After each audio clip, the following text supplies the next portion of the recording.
Alright, welcome to this video. Now this is the moment most people get scared about, which is known as JavaScript. So it's very important for us to make sure that the chat box is working with JavaScript. So let me say this clearly before we start. Nothing magical is happening here. JavaScript is just a helper.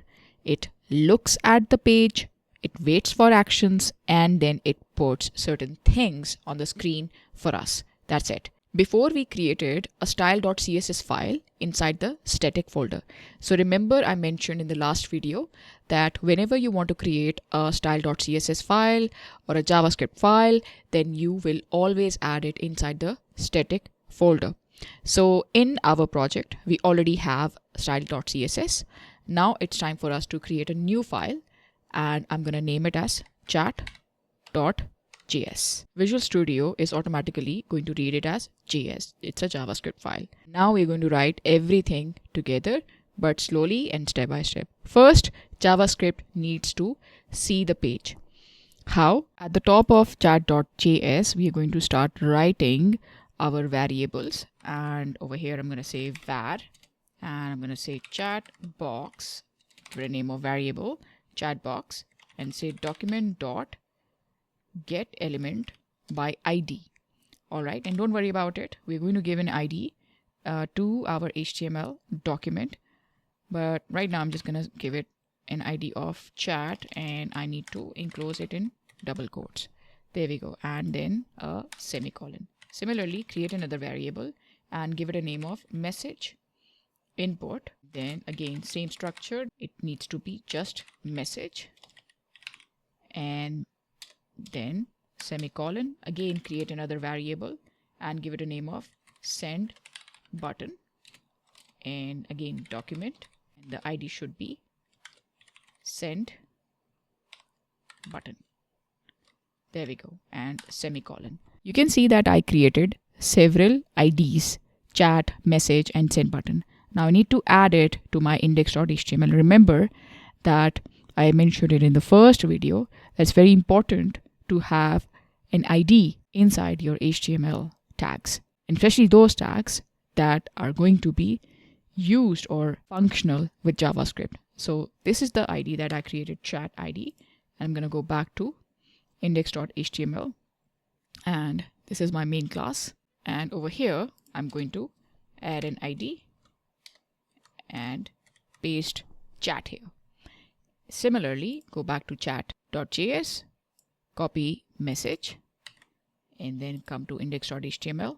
Now in the input section, I'm going to paste this ID here as message, and then the button is also going to have an ID, and the button is going to have an ID send button. Let's just double check. There we go. So these IDs should be unique, and it should be present inside the HTML document as well. Now another important step is to link the JavaScript file inside our HTML. So the process is pretty simple. Just say script, and then in JavaScript we use source, and the source should be, just copy paste this source, then we're going to add our own value. Again, go and look for the file chat.js inside the static folder. So our folder is the same. All we need to do is just change the file name. I'm going to say chat.js. There we go. And then close the tag. There we go. So that's how you link a JavaScript file to your HTML. Now our chat.js is linked to our page. So right now what we have done is that we have asked JavaScript to actually communicate with the browser and grab these three things for me. One is the chat, one is the message input, and the other one is the send button. And that's all. Now we are going to create a function, and I'm going to explain what that function is going to do. So I'm going to add a function and name it as add message. This is my function's name. Let me just explain what this function is going to do. Here we are creating a helper which is known as add message. It needs two things: the words to show and who said them, user or a bot. And the next line is going to create an empty box. Think of it like creating a new speech bubble. So that's why we need a new div, and that's what JavaScript is going to do. It's going to create an element. Next, new message dot class name is equals to message plus who is going to give the box a name. If who is user, then the class becomes message user.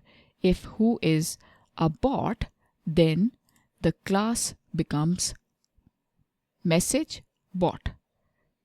So this is how CSS knows how to style it. Next, in this line puts the words inside the box. And in the last line, once this line is completed, then the chat box basically this puts a message box into the chat area on the page. That's it. One message and one job. Now we are going to create another function and we're going to call it send message. Now let me explain what's happening in this function right here. So this is our main action. This right here, line number 13. This runs when the user sends a message. So in short, when I'm typing anything over here, this is exactly my action when the user is sending a message. And this right here, this line number 14 is going to read whatever the user typed into the input box. Now, if the user typed nothing, then we stop. No empty messages allowed. I say return if the messages or the text is empty. But if the user has entered a message, then we're going to show the user's message in the chat. Once the user has typed the message and I have pressed enter, so the input box is going to be empty again. So the message input value is going to be empty again.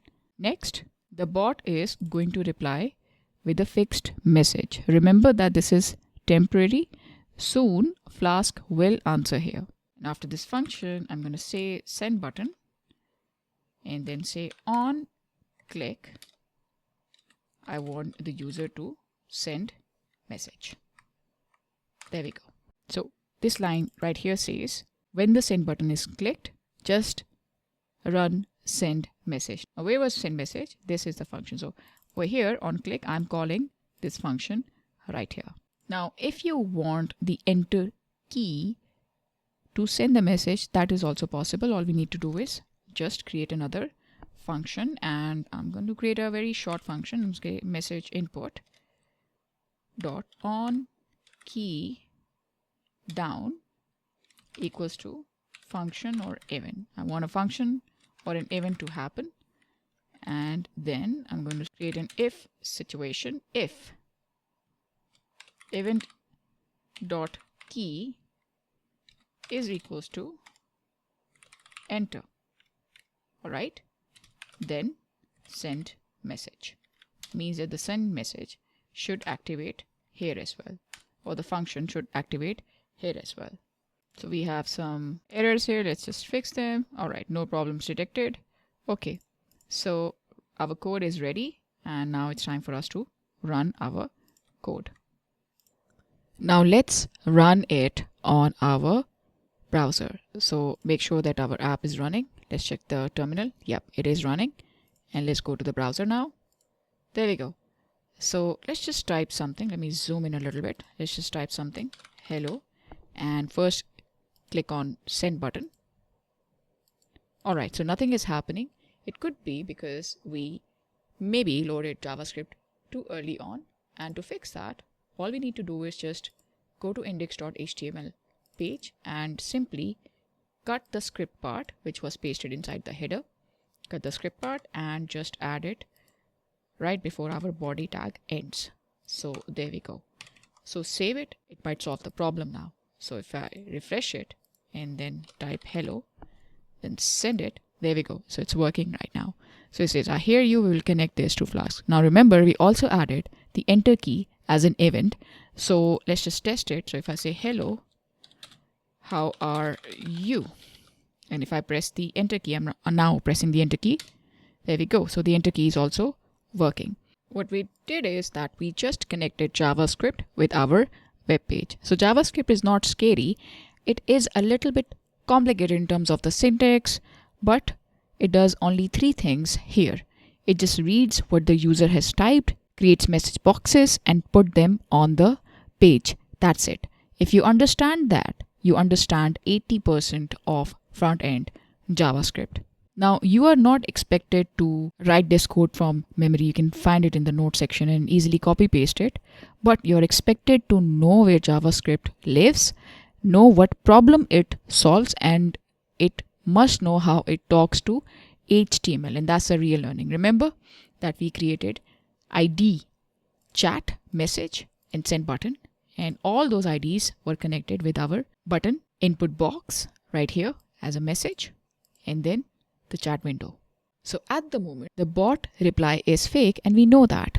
Now in the next video, we are going to replace this line with a message sent to Flask from our side and a real response coming back.